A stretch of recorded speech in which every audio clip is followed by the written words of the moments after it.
تکلیف کا متعلق ہوتا ہے، موضوع نہیں ہوتا. اور قضیہ خارجیہ میں وہی خارجی فرد خود موضوع ہوتا ہے، خود متعلق ہوتا ہے. اب ان دونوں قضیہ حقیقیہ اور خارجیہ، ان دونوں کا فرق سمجھ میں آ گیا ہے؟ کوئی موازنہ ذہن میں آ گیا یا نہیں آ گیا؟ اچھا، سینٹ میں جو قضیہ استعمال ہوتا ہے، سینٹ سمجھتے ہو؟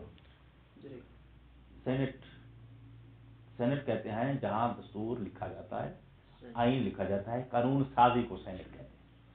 قانون سازی کے ادارے کو کیا کہتے ہیں؟ سینٹ.